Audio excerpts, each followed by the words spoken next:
చేసిన దేవుడు సాంసన్ జీవితంలో వాడండి ఎంతైనా నమ్మదగిన వాడు. అలాగనే సాంసన్ ఎలాగున జరగాలని కోరుకున్నాడు, అలాగనే చేసినాడు. నిలబెట్టినాడు, బలం ఇచ్చినాడు. సాంసన్ 2 చేతులు 2 స్తంభాలు ఆనుకున్నట్టుగా చేసినాడు.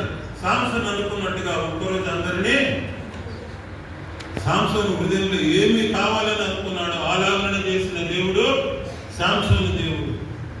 ప్రియమైన వాళ్ళ సాంసన్ చూసినప్పుడు సాంసన్ బలితలు చూడలే, సాంసన్ అవిధేయత చూడలే, సాంసన్ పడిపోయిన జీవితం చూడలే.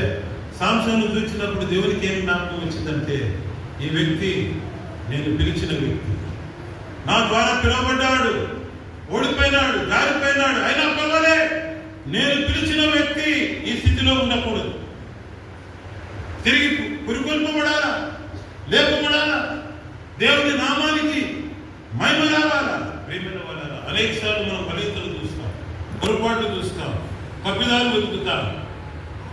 ప్రభు మనసు మనకుండదు. పిలిచిన సాంసను చూసినాడు. ఎంత నమ్మకస్తుడంటే సాంసన్ ఏది కావాలనుకున్నాడు అలాగనే చేసినాడు. సాంసను పిలిచిన దేవుడు ఎంతైనా, సాంసన్ దేవుడు మన దేవుడు అయితే ఆయన అలాగనే చేసే దేవుడుగా ఉంటాడు.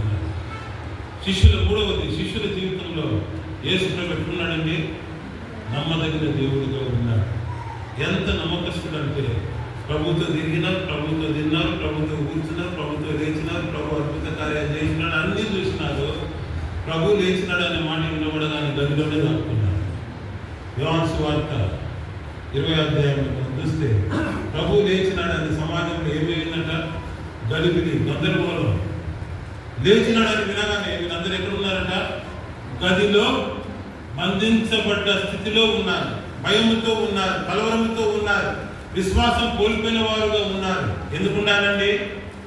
ప్రభు చెప్పినాడు కదా, 3వ దినం లేస్తా, తిరిగి లేస్తాను అని చెప్పినాడు కదా. ఆ మాటలు ఎందుకు నమ్మలే? ఆ విశ్వాసం ఎందుకు కోల్పోయినారు? ప్రభు ఎంత నమ్మకస్తుడంటే, నేను లేస్తాను అంటే లేచినాడు. 3వ దినం అంటే 3వ దినమే. ఆయన అంత నమ్మకస్తుడు. చెప్పినట్టుగా ఆయన లేచినాడు, 3వ దినంలో లేచినాడు. మరి ఆ మాటలు శిష్యులు నమ్మలేదే? బంధించబడ్డట్టుగా భయముతో, కలవరముతో, విశ్వాసం కోల్పోయి, సమాధానం లేకుండా ఒక గదిలో ఉన్నారు.